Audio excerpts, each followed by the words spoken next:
Can you guys hear me? See if audio is working. See if the audio is working.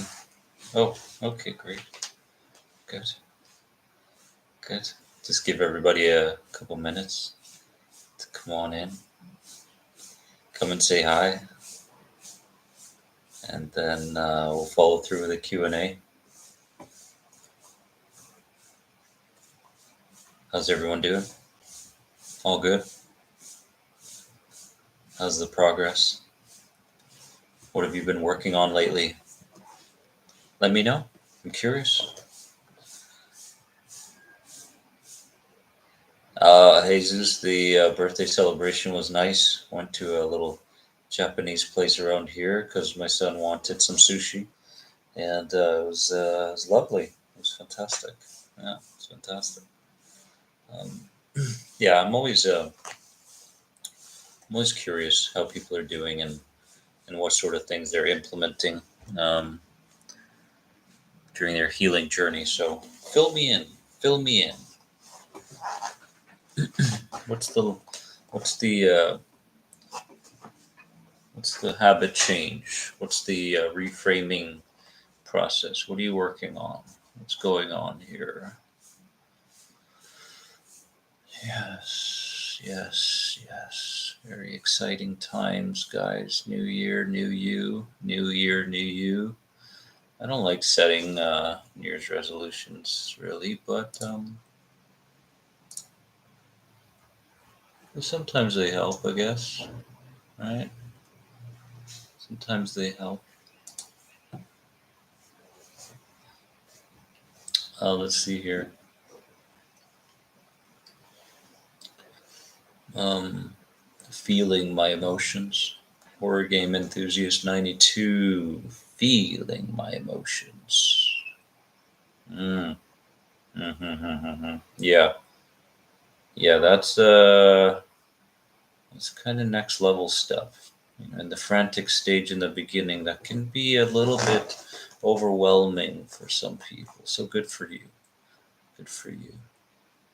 Jennifer, Jennifer Coate, healing my inner child. Good for you, making that connection. Excellent. Excellent. I like hearing it. Let's hear some more. What else is going on in your life? We can talk about tools as well, tools that you're using. Michael, how are you, my friend? Oh, yeah. New skill sets. My old ones needed replacement. Okay, there it is. The next chapter there. Every chapter will demand something new of you, won't it? Every chapter will demand something new of all of us, right? I mean, we take these newfound clarities and we have to do something with them, right? Um, without overwhelming ourselves. Good, good. Yes, guys. Let's see here. Oh, Kimberly's inspiration, meditating and feeling trapped energy in my body and allowing it to flow as needed. I love that because she used the word body. Um, yeah, the you know, it's I love it when people use the word body and integrating the body into their healing work, right? Because I mean, isn't that what we're all looking for, to feel better? I mean, yeah, you can clear your mind of all that gunk, but if your body's still holding on to it, then you're still not going to be happy. It's still going to be a bit of a mess, isn't it? I mean, it's easier to alter the mind through the body than it is to alter the body through the mind. That's what I believe. So things really changed for me when I started to integrate any healing work by uh, bringing the body along, and that meant responding work as well, right? Like, um, like for example, I'll give you guys an example. Going into an unfamiliar situation, right? When I went into an unfamiliar situation, I was grappling with thoughts, and I was doing my best to use the cognitive side of CBT and such, and and the body wouldn't really tag along, right? So it became very, very obvious to me that changes in the mind and thought patterns and such, to some degree can make a difference, but you got to make changes in the body. You really do. And as long as the body starts to feel safe, that'll create a domino effect. It really will. And that's really what's interesting too, is that a lot of people try to micromanage all these different aspects of their anxiety, and that's really a creative defense mechanism by the inner child trying to keep you in the addiction of suffering, right? So don't try to micromanage every little part of your anxiety. That's not good. It's a health anxiety and the situation, this and then this and that, and all that sort of stuff. You got to look at the macro. You really got to look at the identity. You got to look at the identity, right? Because everything below identity will trickle down. Right? You change the way you see yourself, and you'll change the way you see the world. Therefore, your anxiety will start to subside. Easier said than done, but we can definitely go into it, guys. Because in these lives, about an hour and a half, 2 hours, just hanging out, um, asking questions and such, and I'll do my best to answer. You know how it is. When I answer, we can go anywhere, right? You don't know where we're going to end up chasing squirrels. Here we go. So get ready. Um, but again, let's continue with how you are doing, with how where you are, and this isn't about, oh, let's just agree with everything Dennis says, and all that. No, forget that. Like you got to question everything I say. You got to question everything anybody says. Right? Is this true for me? Like, can I relate to this? Right? And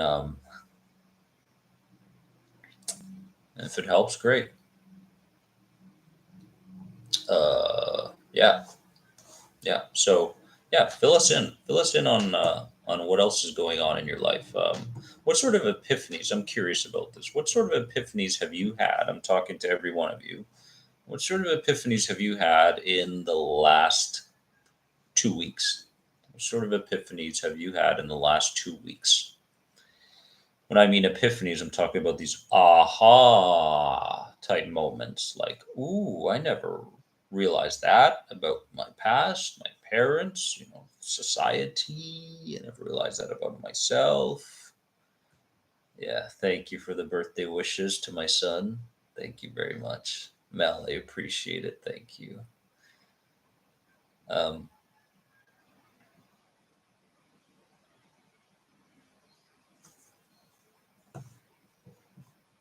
we'll be getting into some questions here in a few minutes, guys. Just still feeling out the room a little bit, feeling out where everybody is, and we're kind of going through epiphanies. So share your epiphanies from recent times, please. Um, Karen's going with Karen is health anxiety kicked in bad this week during a bout with the flu. Tends to be the case, doesn't it? Um, Joseph, how are you, buddy? Good to see you. Good to see you. Let's see here.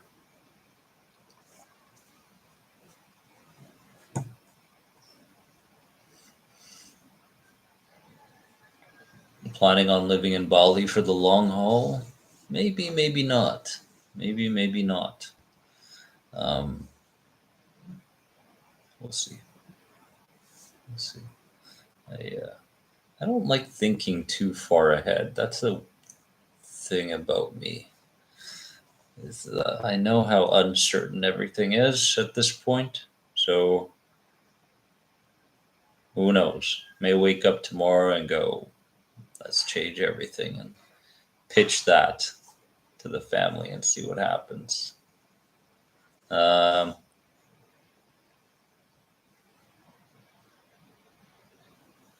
Horror game enthusiast 92 says I don't have as many normal happy memories with my mom than I thought I did. Yeah. Mm-hmm. Okay. I mean, one of the things that really keeps us stuck is this is culture. Culture keeps us stuck. Um, a lot of people grow up thinking that everything that mom and dad says is law, right? It's like everything mom and dad says is exactly the way life should be lived, right? And then you get to this point in your life where you're like, my life isn't going the way I want it to go, right? I keep running into these blocks over and over again, and I just want to change, and I can't seem to figure out why, what I need to really change. And it's the culture, really. A lot of times it's the family dynamic, it's the authority figures, it's this and that, right? But I want to fill you in with a bit of an epiphany that I had many many years ago, and that epiphany was this: is that your father, your mother, your authority figures, anybody that you consciously or unconsciously have um, grabbed fear from, irrational fear, rational fear, anxiety, where the buildup came from. Every single one of those people equal one interpretation, right? So dad had an interpretation of how things are. Mom had an interpretation of how things are. Um, walk down the street, there's another interpretation. So I think it's important to recognize that you can still um, you can still disagree with people's interpretations and still appreciate and love them. I think this is quite powerful and quite interesting, and I think it is important to share that with you, because what tends to happen with anxiety is that intuitively we tend to be brought back to some of the pictures, some of the moments, some of those real moments where anxiety started to build, right? And we're drawn to those experiences, trauma, you can call them. It doesn't have to be physical, really a mental and emotional trauma. Um, and as we're there and kind of reliving that moment again, I think the power is in the ability to see beyond the way we experienced it, right, and beyond how other people made us feel. That's why I wrote a book called Beyond Anxiety, where it really teaches you all the changes that start to happen on this healing journey. But I thought that was worth sharing with you. Um, the only interpretation that matters is your own. And I think that a lot of people here are starting to find their light. They're starting to see the light. They're starting to see their own light and see their own potentials. And that's what anxiety healing really does. It brings us back to who we truly are, right? Um, it brings us back to who we truly are. That's what anxiety will do. Healing anxiety will get you to a place where you start to reconnect with who you really are. Now, my question to you is this: um, are you courageous enough to truly step into who you truly are? Do you feel that you are worthy of all the change? Do you feel that you are worthy of the good feelings? Because unconsciously, we tend to block the good feelings and the progress when they arise because we don't feel worthy of receiving them. And that's the biggest problem, right? It's a big problem. It's a huge problem in anxiety, right? Healing. It's, I made progress, right? And we're not going to sugarcoat today. We're going to go straight to it. Um, I'm making progress, but there's a part of me that's not allowing me to see the progress. Right? Have you been there? Comment below. Right? I feel I've made progress, but there's a part of me that doesn't want to build more feeling around the progress. Right? So and isn't that the journey? It's the journey of, all right, I've taken a real step forward here. I'm here. I'm in this live with like-minded people, all of us, here. We're on the journey, right? Um, so um, we need to understand where that comes from. We need to understand what part of us that is that continues to block us from seeing the progress, that continues to block us from the fact that we truly do deserve to feel better, right? Um, and to work with that part, right? Like once, that's why we call it the inner child. You can call it the egocentric prison. I like it. Doesn't matter to me. I don't care if you call it black clouds. I don't care what you call it. Give it a name, right? Um, yeah, hit the like, people. Thank you. Cool. But isn't that it? I mean, here we are. What is the inner child? The inner child. We connect inner child to subconscious mind. Connect subconscious mind to memories held on somatically in the body. Yes, right, and those are, show up as symptoms, sensations, maybe diseases, illnesses in the future. Who knows? Whatever the body does. So we see that as inner child stuff, right? Um, there's a great saying out there that says you will run out of body parts far before the subconscious mind looks to get your attention, right?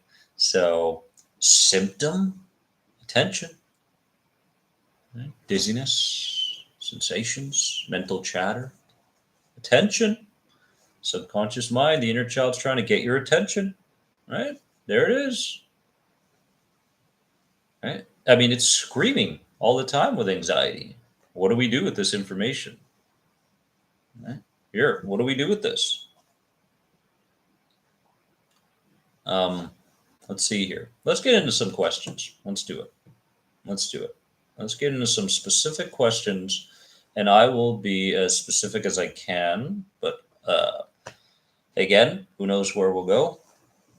Thank you for hitting the like button. Thank you for joining me today on this YouTube Live, my friends. I will be doing these more often as we go now. I really enjoy them. I really like connecting with you, and I really feed off of it because I can really create content. Let's see here. We can talk about doership. Absolutely. Mel, we can talk about doership. Okay. Uh, David's Canal has a question here. David's Canal, how much willpower does this take when done correctly? Very little. You always say you can't force healing. That's called doership, yes? But then how do you generate the momentum to stop the train through your body? But here's the interesting thing. Um, Most anxiety sufferers don't know it, but they are engaging a ton of willpower, volition, right? To look to create changes in the mind and therefore the body, right? There's only two ways. There are two ways to go about this work. Okay, you do it volitionally, or you do it physiologically. Now, let me give you some examples of things that I believe work. Here's what I don't believe works. I believe that I'm not going to bash talk therapy, although I really want to. But talk therapy is a very conservative way of going about healing, right? It's like, yes, the person feels listened to, but 6, 7 years down the road, if you haven't taken care of the root causes of why you're feeling the way you're feeling, then it's not working.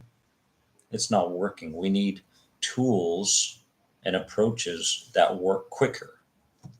But going back to this question here, How much willpower does it take when done correctly? Very little, because when it's done correctly, the healing feels natural and it feels genuine. And two of the most important things that you recognize when you're actually healing, number one, is you start trusting the unfamiliar and the unknown. Okay, so that's number one. Your level of trust in what is unknown and unfamiliar starts to go up, right? And there's less of this grappling in the mind between it's this way and it's that way. Okay, number two, you start feeling lighter in your body. So those two things start to happen. Okay. I don't believe forcing healing is the way, although let's say you're in a deep hypnosis session. Let's say you're in an emotional reframing session with me. Okay. It's going to take a willingness to explore areas that you are, for a long time, maybe unwilling to explore. Okay. And that will take courage, because here's the thing. Um, I work with a lot of trauma with people, right? Trauma stuck in the body that's creating a physiological response that the person doesn't want anymore, right?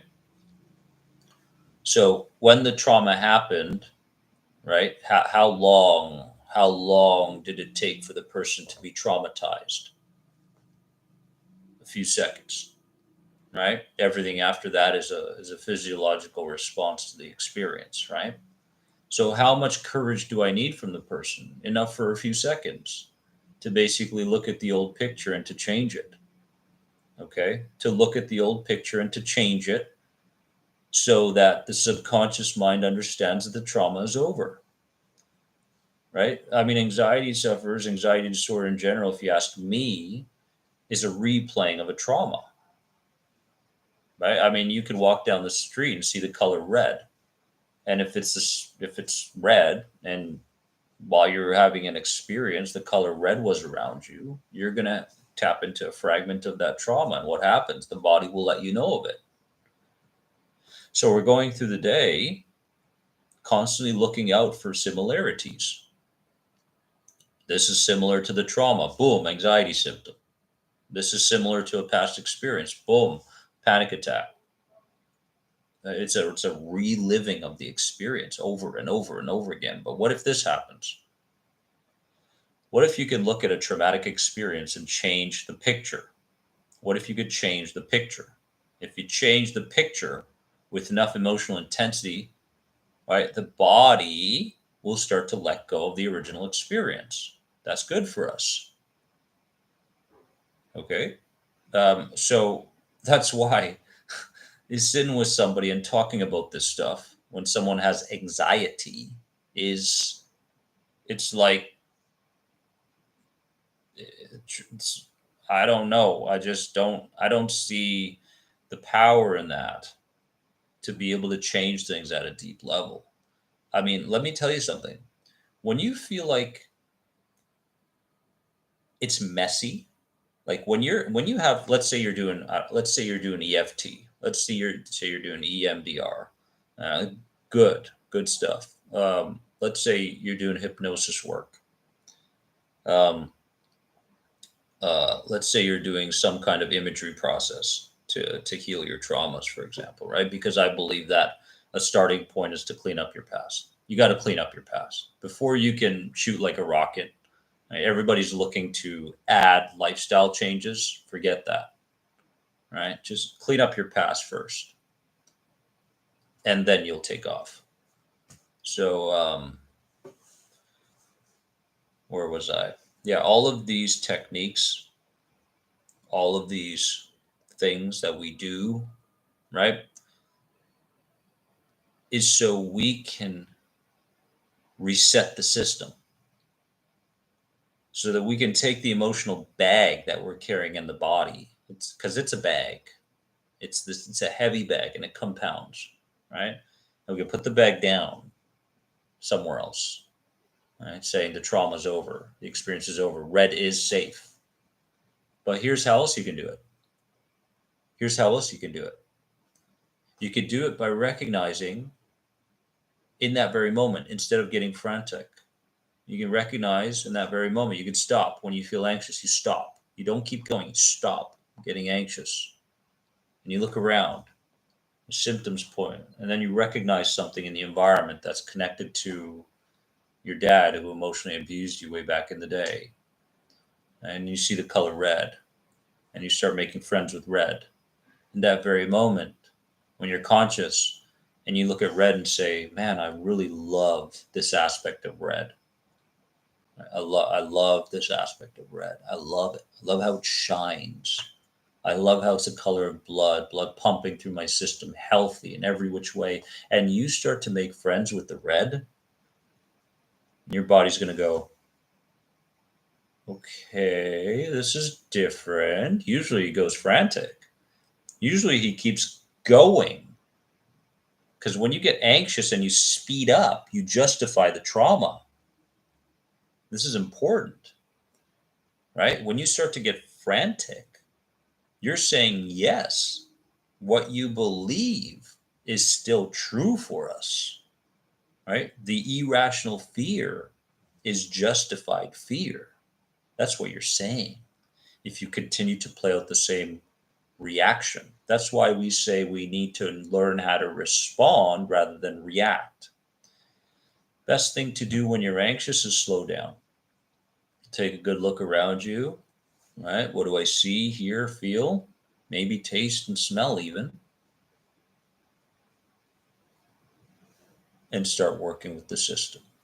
So I believe it's two-part. One, clean up the past in a type of approach that has been proven to work, right? I mean, if you're looking for real direction on cleaning up the past, I mean, go to Dr. John Sarno, read his books.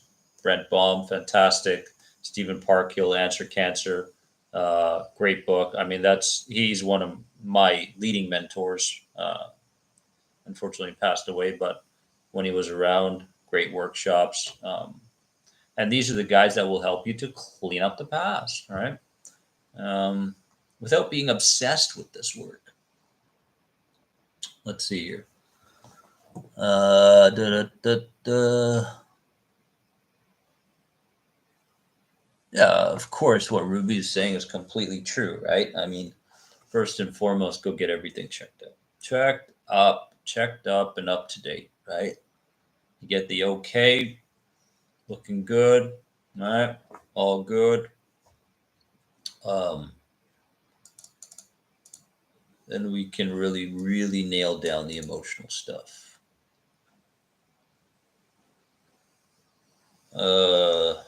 Let's see here. Michael, right there. Yes, sir. Yes, sir. What about you get anxious and you stop looking around, but don't recognize anything that caused the anxious state? If you don't recognize anything that caused the anxious state, as long as your response is different to what it normally is, or as long as it defies the anxiety response, it defies the panic response, and you are able to hold that response for a set period of time, all the anxiety that would have normally arise will start to subside. So again, right, we're talking about living your life mindfully and consciously and not reactively, right? So if you notice something in the environment that has triggered this, then great, make peace with it, right? And if you don't, then continue to go at a pace that provides safety to the body. Continue to nurture the body in a way where the body starts to feel safe in the environment, right? Um, it's like taking care of a child. Right? You take a child to a playground for the first time, they're gonna go, I don't know, I don't know about this, right? This is different. I don't know these people. I'm a little bit timid, a little tentative. Dad, mom, right? Don't know, just don't know. And then You start playing on the playground with the child. Okay, this is kind of cool. Okay, this is different. And then the child actually wants you to leave. He's fine. It's kind of the same approach with your body, right? Um, that's why we call it the inner child. When we refer to the inner child, any given moment throughout the day, you check in with your inner child and say, "Hey, inner child, how are you feeling right now? Right? You feeling safe? Are you feeling threatened? Which one is it?" Right? So we're constantly checking in. Right? The problem is that when anxiety becomes the norm, we forget what it feels like to be normal. This is a huge roadblock, right? And the moment we start to feel normal or balanced on the inside between those two systems, we get a little bit perplexed. Wow, why is my heart beating slower? Could that be a problem? Why is the blood circulating through my body differently? Why do I don't feel any anxiety symptoms? Why is my head not flushed? Right? Why are these things happening? So if anxiety becomes the default, so you're functioning at an 8 or 9 out of 10 throughout each and every day, right? That's the norm. That's the default, right? And your system will want to default to that as often as it can. So we're teaching ourselves, we're reteaching ourselves at any given moment throughout the day. That's why the approach that I like is twofold: reframing, responding, and thirdly, you have to have the right attitude, right? Let's see here. Mick, sure. At the anxiety guy. Hey, I have a GAD for almost 3 years. I'm sorry to hear that. I'm 18. I feel very chronically fatigued due to the stress in the body, okay, from the anxiety and panic. I just can't seem to take the next step. And there's more to this. Okay, I improved a lot, but can't seem to take it to full recovery. Any tips? Yeah, don't try to take it to full recovery. That's weird to say, but I think that what you may be missing out on are the good feelings and emotions because you're making progress and you keep trying to cross this finish line. Anybody that's trying to cross the finish line, you'll notice that the finish line gets farther and farther from you all the time. So number one, have the attitude where you're focusing on your inner work, right, and you're enjoying the progress that comes with it, right? And you don't look for a finish line. Um,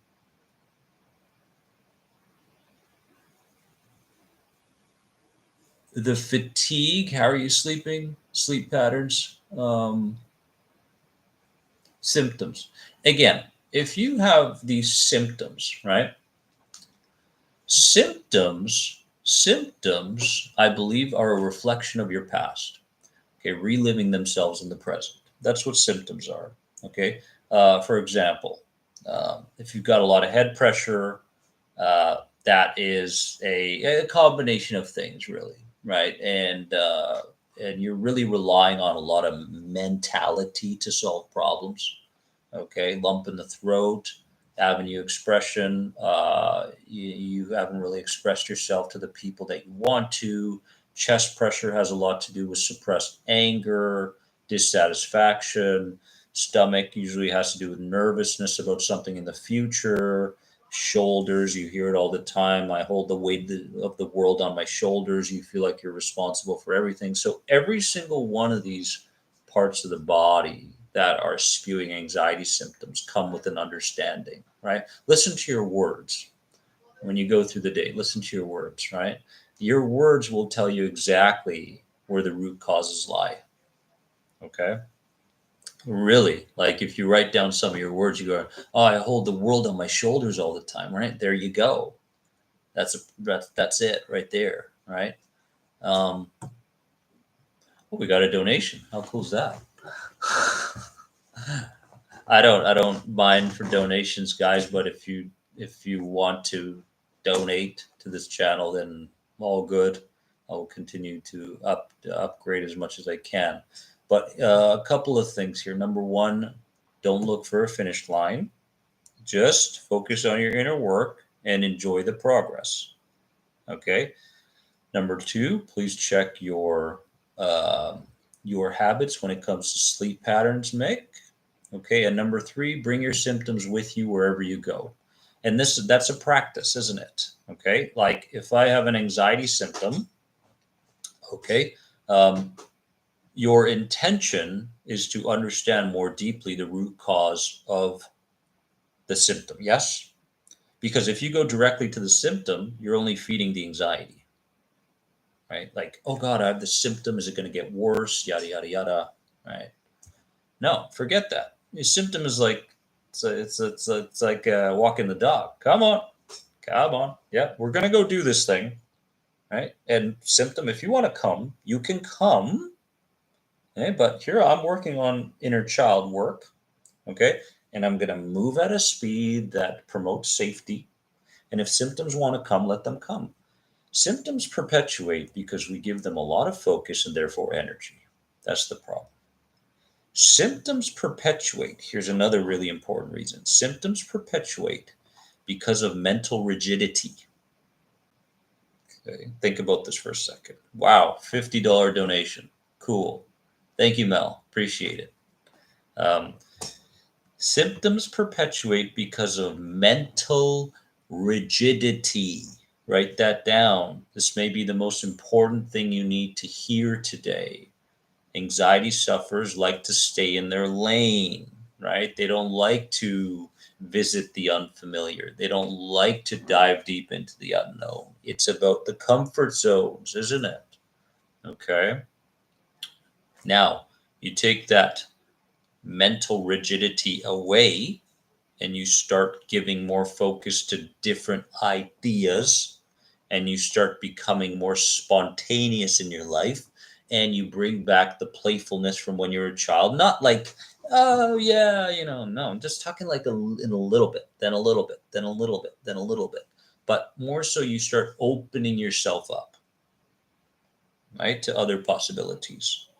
The mental rigidity starts to subside, so does the physical rigidity. Therefore, the symptoms will also start to subside. So you can see how important it is for you to tap back into parts that you lost along the way.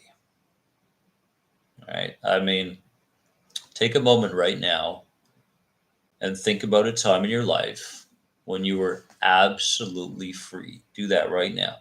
Think about a time in your life, maybe it was during childhood, where you were absolutely free, not judging yourself, not judging others, not judging your performance, not being hard on yourself, but you were doing something that you enjoyed and you did it with a full heart.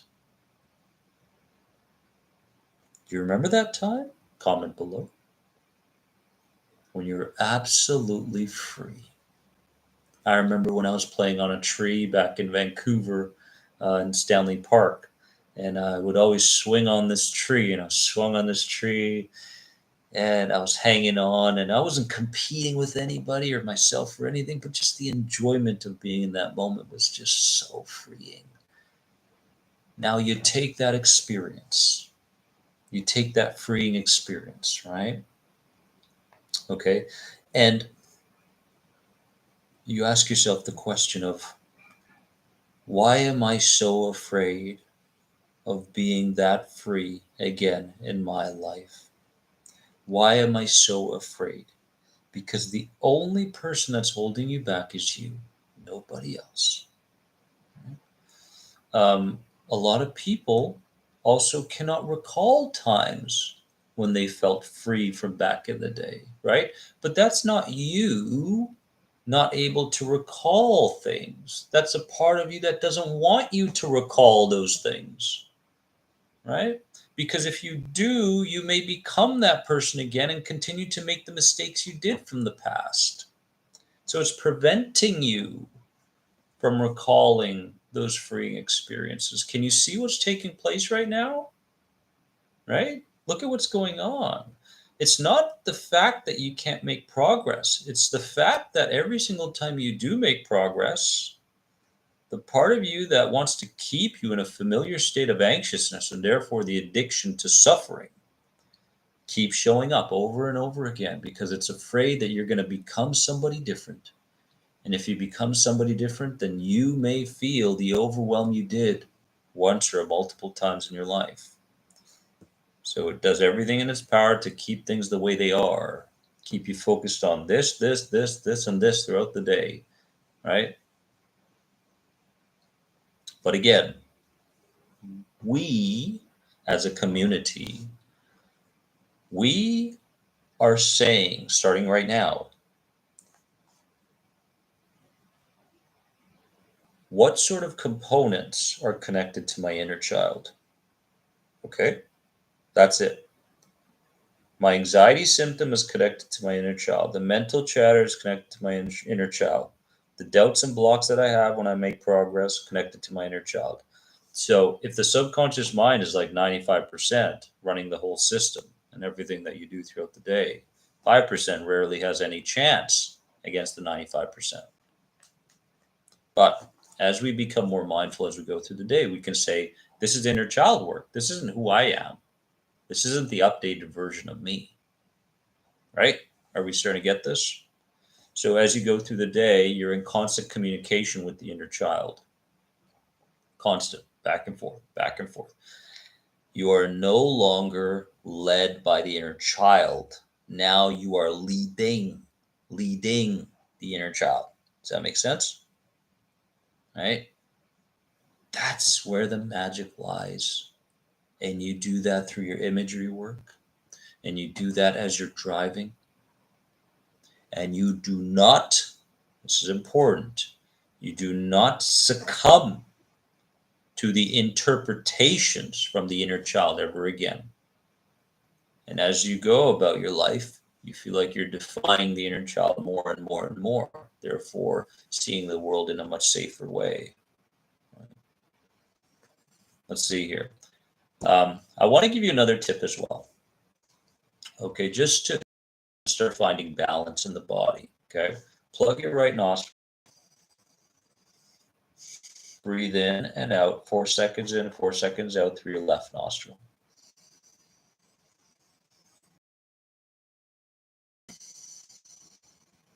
Looks like I'm picking my nose, but I'm not.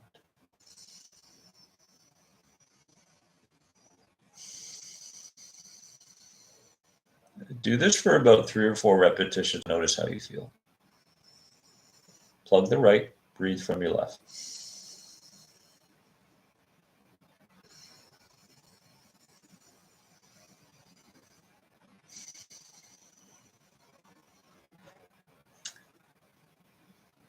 Left nostril activates the parasympathetic.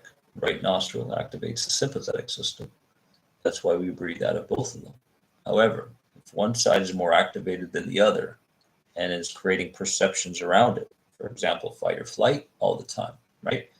Then what we have to do is we have to start focusing on activating the parasympathetic system more often throughout the day, right? If you plug your right nostril and you breathe from your left for about 5 to 10 repetitions, you're going to start to change the way you perceive things. Okay? Because you're basically succumbing to the interpretations of your fight or flight system. You're not making decisions as you go through the day. You may think you are, but you're not making any of those decisions. Your system's making them for you. So let's talk about parasympathetic for a couple moments here. So we've got this.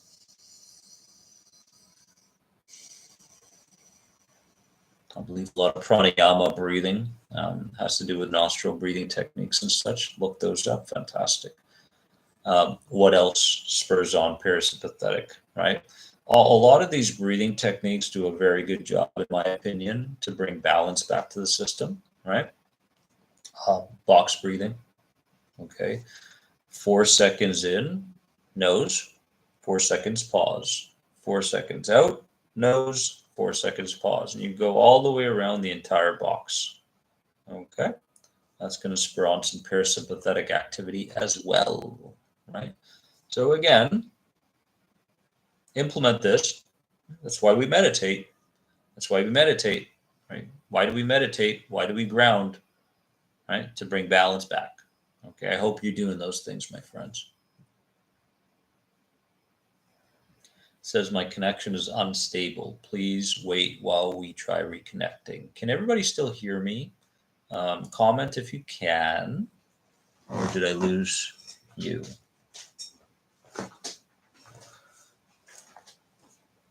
Toga fan says yes. Horror game. Okay, yes, cool. All right. Whoa, awesome. Okay. Give this video a like, my friends.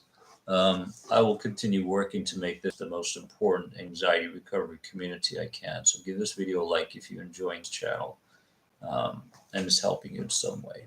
Thank you. Choppy for a bit. Okay. Let's see. Let's see what other questions we have here. David's Canal at the anxiety. So, are we our greatest enemy?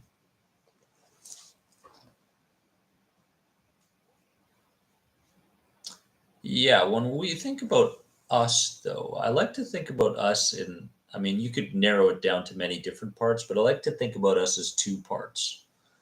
So, are we our greatest enemy? Yeah, you could say that. Why is this?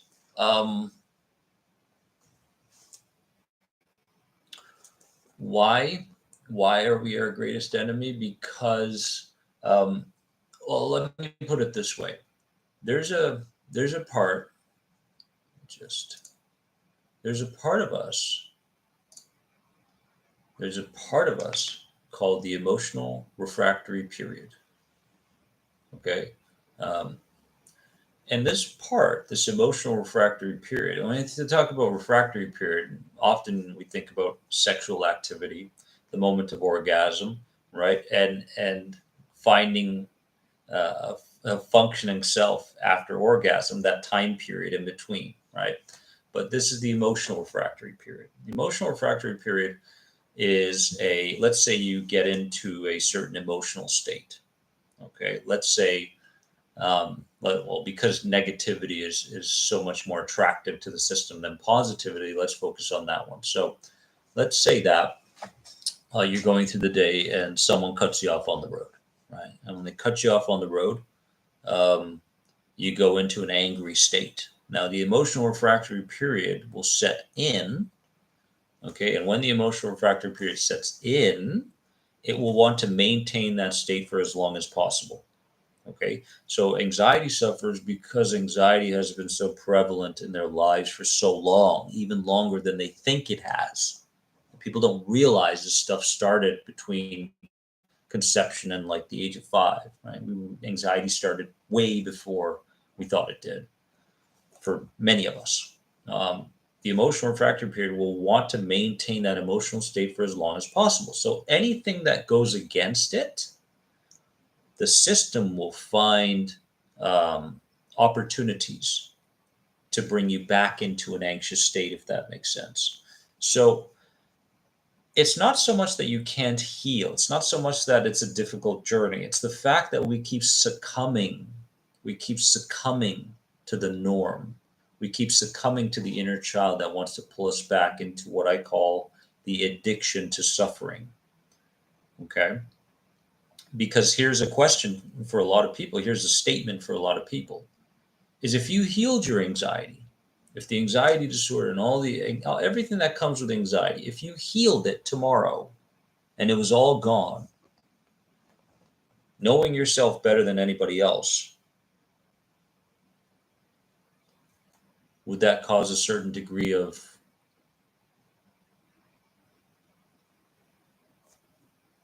confusion? Would that cause a certain degree of curiosity in a negative sense? You healed your anxiety.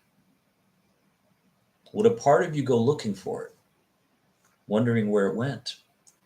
Because of the familiarity factor. right? I believe it would, right? So you healed yourself. You're done. It's gone. The anxiety's gone. You're free. You're free as a bird, right? But again, as you can see, it's not about the difficulty of the journey. It's about succumbing to what's been familiar for so long. That's why it's so important to learn how to reinvent yourself, right? And to say, this is going to sound kind of weird to you, but in a lot of ways, there is no more Dennis. There is no more Dennis, right? There is, Dennis isn't here anymore. When someone says Dennis a lot of times, you know what tends to happen as I go through the day? Someone will say, Dennis, they'll recognize me or whatever, or it's a friend, and they'll go, hey, Dennis. And I'll just keep eating. It's kind of a familiar name, right? I have completely disconnected from Dennis and all the perceptions, all the emotional baggage, all the irritability, all the suppressed anger, all of that stuff that came with Dennis is gone, right? I've given myself a new name, in fact, a few years ago during a dream, right? And I continue to live by associating myself to that name now, right? If you want to know what that name is, comment below. But anyway, right? This isn't something I created, came to me. I took it, ran with it, and I became somebody else. Therefore, therefore, any ideas that used to spur on anxiety is no longer mine. They're no longer true for me because I'm no longer my name and everything that comes with it. Right? And you see this in a lot of work, a lot of identity work, right? Is it Jesus? How'd you know? At first was Akasha. Okay, that's the first one that came to me was Akasha. Okay, and I'm not going to go into the deep meanings around the name. You can look those up if you want. And then I added on the Nanda. So Akasha Nanda was the name. And when I started to become Akasha Nanda, what started to happen was I had a blank slate where I could paint any picture I wanted, right? I could say what I wanted. I could be who I wanted. It was the most freeing thing ever. It was like being a child on that tree again, right? And now it's what I do. It's who I am. It's really what it is, right? But as long as you keep looking in the mirror and see the same name, you will never heal. You cannot heal by keeping the same name and all the baggage that comes with it. You cannot heal by attaching yourself to the religion that was given to you. You cannot heal by being a part of a culture that does everything the same way. You cannot heal this way. You cannot heal with these attachments. Healing demands detachment from everything. That's the truth, right? We've made anxiety healing very, very complicated, right? But in essence, you're really retraining yourself. You're retraining the inner child that is so very afraid to take chances. Because when you took chances way back when, you were put down. Maybe you were put down. Maybe you were abused in some way, right? But when you go in and say, inner child, guess what? Right? And do that for a second. Place your hand on your heart. Place your hand on your chest right now and just go ahead and just feel the presence of the inner child. Go ahead, do that right now. You care about your healing, don't you? You want to get to the other side. As you put your hand on your chest right now, feel the presence of the inner child.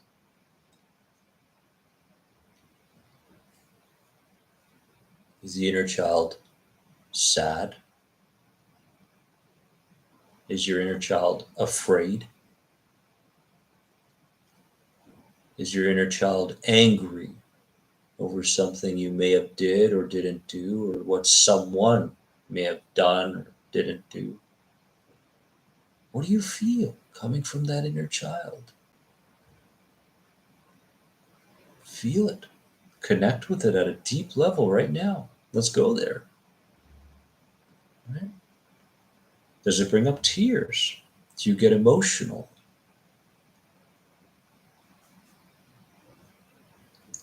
That's the secret. The secret to all of this. Right? The secret to all of this is to heal that part of you that really is looking for healing, but is too afraid to do so. It's too afraid to commit fully. Right? Comment below on what you found. We'll go into some more questions here. Ruby, you're so kind. Thank you very much. Says people need to keep moving forward. Literally tearing right now. Look, look. This is it. This is it. You got it. You got it. There it is. Stop focusing on the symptom. There it is. Now you got it. Yep. Yep. There it is. You just took a few moments there to connect with the part of you that is spurring on all the effects. There it is. Right there. Anger and detachment.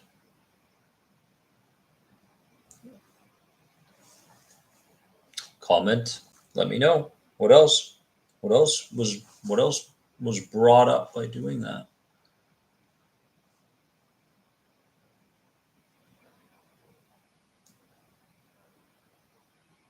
Anger and fear for me, Claudia says, along with tearing up. Sonia. Yeah. Yeah. Good. Good. Let's see here. Do I think medication is overused? Yes. Medication has a time and place, I believe. The problem is we see it as the end all be all. That's the problem. All right. And then we give up our power. You give up your power, it becomes very difficult to heal. Next to impossible, in fact. You're always looking for things on the outside, things to take, people to tell you stuff.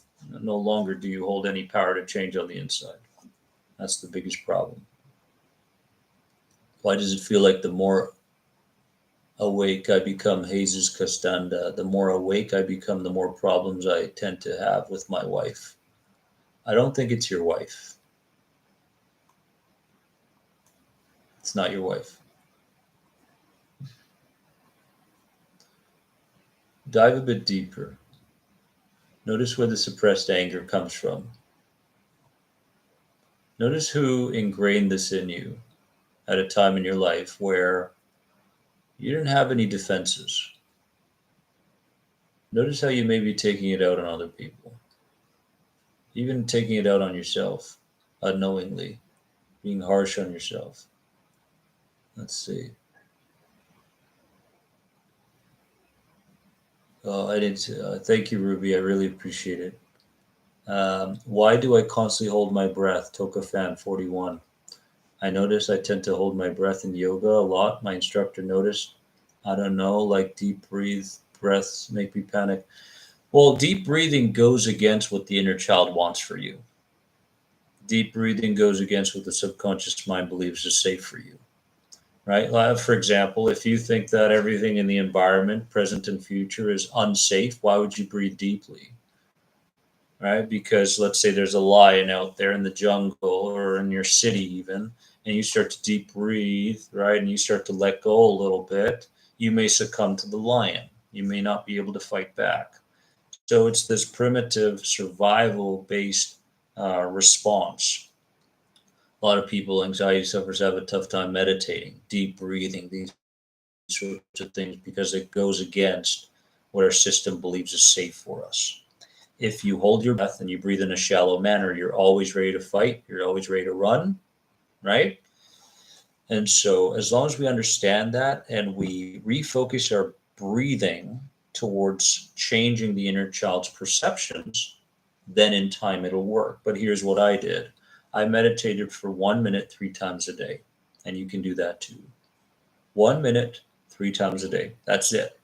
I started to introduce change in very small amounts in the beginning, changes in breathing patterns, changes in posture, changes in voice tone, changes in speed and how quick I talk quick now because I want to get a lot of information. I want to respond to you quickly, but understand that you're safe. You are safe.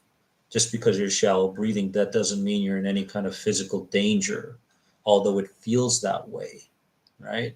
So if the inner child's saying, breathe shallow, be aware of the threat that may be upcoming, you say, I got to go to the bathroom for a second during the yoga session. You go to the bathroom and say, inner child, listen to me. This yoga environment and the people within it are all wonderful, safe. I am in a safe place, and I will show you that. It's okay to breathe deeply. It's okay to let go. It's okay to be someone different, right? Um, and then you go back in there, and without any expectations, you just continue to guide the inner child. This is what it's about. Right? It's about guiding the inner child. If you feel it physically, if you feel it mentally, emotionally, that sort of thing, right? You start to find balance. All right, guys, we'll take a few more questions here.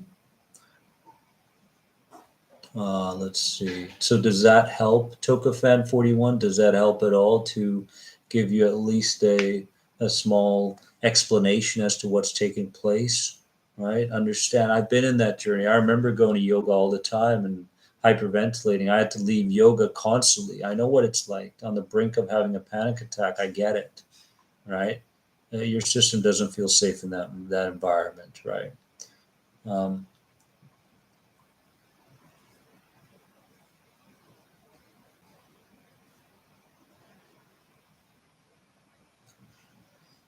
The lunatic. I asked my wife to start calling me out when she notices me breathing funny or hard. Perfect. There's a nice little state break, we call it, right? Breaking your state. So continuing the cycle, you break the state and you have an opportunity to go a different direction. Yes, it did. Thank you so much. It really helped. Okay, good. Good. Yes, it is hard to stay motivated with anxiety. Yes, I believe that it's a very true statement. There's so much focus on trying to survive the next situation that how can you have any motivation to create anything in your life, right? I mean, if if I'm in a life or death situation from one moment to the next and I feel it physically all the time, how can I possibly focus on building relationships? How can I possibly focus on furthering my career? Right? How? It's impossible. That's why people these days, when they talk about anxiety, it makes me frustrated because they never have gone through the darkness of what it really is. They think they know and they have no idea. Why are you so quiet? Because my system feels like it's going to die in the very next second. That's why I'm so quiet. Imagine you responding to someone ignorant in that way, right? Again, it's not to be aggressive or mean, but again, people shouldn't talk about anxiety if they don't have a clue what they're talking about. Go on Twitter, for example. It's a fad these days with the new generation, right? It's all these memes and stuff. But in reality, you don't understand what it's like. Um, let's see here. What if Ivan Barajas, what if the inner child was fearless and growing up is the part where the fear was brought in? How do you work on that? Uh, Growing up is the part where the fear was brought in. Change the pictures in your head. Go on my YouTube channel. There's a couple different directions. Number one, if you go on YouTube, which you're on, and search Gray Room, I believe for this particular question, Gray Room would work very, very well. Um,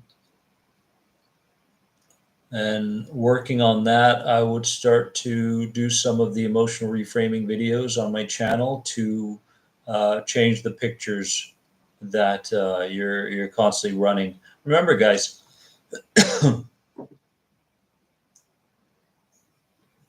it's important to remember this, right? When you have an idea, so you have an idea, you have a thought, right? And then that idea builds momentum, and you start to feel emotions coupled with the idea. The more emotionally intensity couples with the idea, the the um, the more vivid the pictures become. Okay, you're always throughout the whole day. You're always running pictures in your head, right? And that's the problem. You run pictures about what the future scenario is going to look like, creating these self-fulfilling prophecies constantly. So what we have to do is change the pictures of things from the past. You have to put in the effort and change the pictures of things coming up in the future. If you're afraid of something in the future, close your eyes, imagine the best case scenario and how the future scenario is going to go, right? And let that sink in. Do that a few times, right? But I'm a big believer in working with pictures, right? And it's proven beneficial. You know, sometimes one session, boom, done. That's all we needed. Just needed to go there. But the emotional reframing playlist that I have on YouTube, um, those will guide, those will help. And also the mapping meditation. Make sure you're doing the mapping meditation regularly. Right? Um, let's see here. Are those new tattoos on your hand? Somewhat new. Somewhat new. If anybody's familiar with the Una Lom, there it is. There it is. Mapping meditation. What is mapping meditation? I've coined it mapping because we go with the mapping meditation, we go from one part of the body to the next in a non-judgmental manner, right? And what this does is it helps you to make peace with what you're feeling in your body. And the more peace you have with what you're feeling in your body, the less rigid you become. The less rigid you become, the less anxiety you have. So, Sam Matthews, just look up mapping meditation, the anxiety guy, and go through the experience a few times and notice how you feel after. It will help. Let's see here. Someone says Horror had a great question. Let's see what that question is. Thank you for your comments, guys. If you're enjoying the channel and want me to do more lives, give this video a like. Hit the like button. Let's see here. Michael Ryder. Now, this is important. Listen to this, right? My inner child hates when I'm spontaneous. Ask yourself why. So then I allow him to join me and see it's fun and safe. Yeah, yeah, exactly. Exactly what it is. Exactly what it is, right? Stubborn, right? Stubborn. That inner child is very stubborn, right? It doesn't mind change, but it will do everything in its power for you not to change at the start, right? And with the right tools and with the right attitude, right, we can make change happen. A lot of the tools are here on YouTube, guys. I mean, you don't have to go far, right? It's right here. I mean, you combine mapping meditation with the gray room and the emotional reframing for anxiety video. You combine those three. I mean, that's a powerhouse combination right there. And then you just have to keep feeding the progress. Right? I've put it all out here on YouTube, guys. I mean, these are things that I work with my own clients. I'm trying to give you guys everything I can that I know will have the best chance of working, right? So it's all here on YouTube. You don't have to go very far. Okay, gray room, mapping meditation, emotional reframing for anxiety. Those three. Just go for those three. implement them from one week to the next, and see where it takes you. Um, I commend a lot of you who are going through my programs as well, a little bit more in depth, right? A little bit more um, structured. All right. If you're really like, I don't know where to start, I don't know what to do, go to theanxietyguy.com, start one of the programs, right? As long as you have the right attitude and you follow through with one of those programs specifically targeted to you, you will get there. Right? So those programs are very structured. Every day will tell you exactly what needs to happen. And all you got to do is follow the instructions. Okay. So theanxietyguy.com. Let's see here. J. Brian Engel. Do you find that anxiety is rampant in specific cultures? Yes. So would the problem also be macro nature, systemic? Yes. I've seen it over and over again. That's why I have a very difficult time visiting my not my birthplace because I was born in the Netherlands, but my parents are Turkish. And every time I go back to Turkey, the because I'm becoming more empathic as I go, right? More empathic abilities. I can really sense the energies, the combination of energies coming oozing from those people, and it's an economic thing, it's a political thing, it's really it is, but it's a culture thing, right? And I do feel the macro, yes, in nature. It becomes very difficult to to put yourself in a different place when you've got that kind of an energy constantly um, emanating from those types of people in that culture. It becomes very challenging, but possible. But possible. Um, let's see here.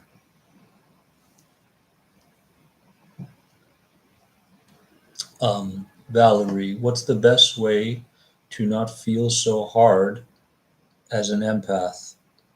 This is new to me and I don't want to soak in everyone's energy. That's a great question. It's a fantastic question. That's a fantastic question. Um, okay. Well, there's a couple different ways we can approach this. um, when you wake up in the morning, and I hope that you have the commitment, or anybody listening has a commitment to do this, there's a technique called the magic circle.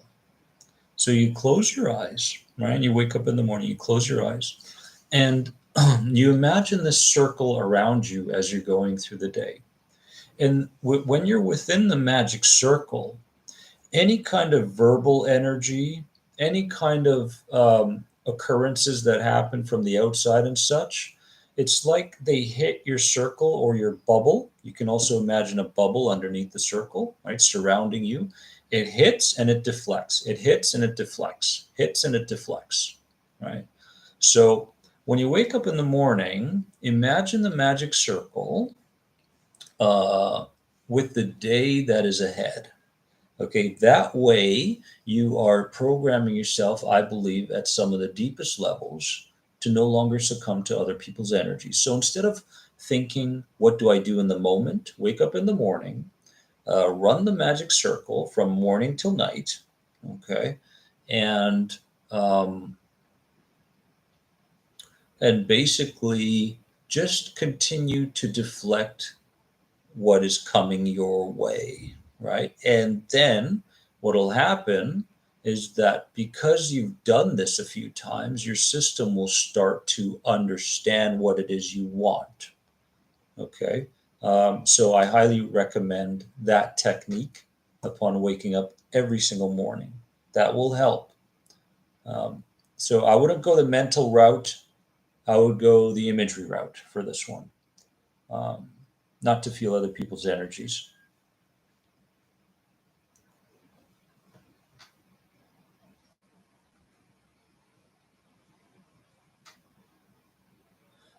The other thing that comes to my mind is to be more honest. Um, be more honest because a lot of times, Valerie, we tend to keep our our ideas to ourselves with anxiety. But what you can do is you can really kind of force yourself to be more honest with people, saying, I really don't want to add that into my life anymore. I don't want to talk about that subject anymore, that sort of thing. So being more honest with people will help rather than taking on their energies, right? It's not fair to you. So those two directions I would go, right? Um, and get really creative with the magic circle, really see it, really engage in that technique. Um, yeah, horror game enthusiasts love that message, and it works. It works, especially within the first 10 minutes upon waking up in the morning, right? Hey, system, this is how I want the day to go. But what do most people do? They wake up, they run the same patterns, and then they're surprised when they have anxiety. No, you got to break the pattern. Here's what we want to do, right? Do you recommend CBD or CBG? Does it really work? That's a tricky one, Violet Bunny. Do I think it works? I believe it can work for certain people. I believe when my mom had ovarian cancer, for example, CBD was one of the things that I had recommended to her, along with a few other changes in her lifestyle and cleaning some stuff up from the past. And thankfully, she was able to heal her ovarian cancer um, in a pretty natural way. So I believe it can work. Yeah. Thank you tons, Sonia Martinez. I'm using these new tools. Good for you to heal. And really, guys, can I just be totally honest with you? Use the tools, you will get the result. Use the tools, you will get the result. Okay, like I mentioned, gray room, all right, mapping meditation, emotional reframing techniques. Okay, these all do different things for different challenges, yes, but they're right there, right? You might as well go through them. And when you start to feel better, don't give up on them, right? Don't give up on them. Don't let the inner child say, "Oh yeah, well that's good, and you don't have to do that anymore." Don't let the inner child guide you again, because here you are doing all this good stuff. This is a lifestyle. Anxiety is here to show you what parts of your lifestyle need to change. Anxiety is here to bring you back to that young, freedom loving child that you were once in your life. Okay? So don't give up on the things that brought you freedom. Don't give up on the habits. Remember, these are lifestyle changes. Too many anxiety sufferers do something to heal a symptom, mental, emotional, physical. Right? I got what I wanted. I don't have to do X anymore. I can go back to eating junk food and playing video games all day. No, not the case, right? Meditation is a lifestyle. Grounding is a lifestyle. Emotional reframing exercises through imagery is a lifestyle. Okay? You can't go back to coffee. I'm sorry to say. You just can't. Tea is your new world, right? It's interesting how people with anxiety, when they drink coffee, they think it's something productive for them, right? Coffee equals productivity. So when those same stress hormones hit you and you have anxiety, why isn't it productivity then? It all comes down to interpretation, right? I mean, isn't that the truth? But again, right? These are lifestyle patterns. You just can't keep looking to cheat life. Right? When you become someone else, you become someone else in every aspect of your life, right? And anything that used to fuel your anxiety before is replaced. Right? One of the most common mistakes that a lot of anxiety sufferers make is they try to get rid of things. Stop thinking negative. You can't. Stop feeling the symptoms. You can't. Stop the pictures coming from emotional traumas from the past. Can't. But you can replace them. Replace them. Right? And that's the key. It's about replacing. It's not about forgetting. It's not about deleting. It's about replacing things. And I will leave you with those words. My friends, thank you so very much for being a part of this YouTube Live. It brings me so much joy knowing that you are putting together theory and skills. And I'm so proud of you all. I really am. And just remember that with every challenge, I'd like to be there with you, to be the voice in your head that says something to you in that very moment, right? That will bring you to the next step in your healing journey. My friends, we talked about a lot today. We answered a lot of questions today, and I hope you can take a few powerful snippets from what we talked today and use it, my friends. I will be doing these regularly, so if you know anybody who's suffering, please share my channel with them, and let's continue to grow this community. I'm here for you. As you can see, I will comment on as many questions you have in the videos and such. I will do my best to be here for you because I know what it's like, and you deserve so much better. I love you all. Have a wonderful day, and remember that you are more than anxiety. Always will be. Thank you for the kind words. Thank you, my friends. I'll see you very, very soon. All right. Thank you for joining me. Bye, guys.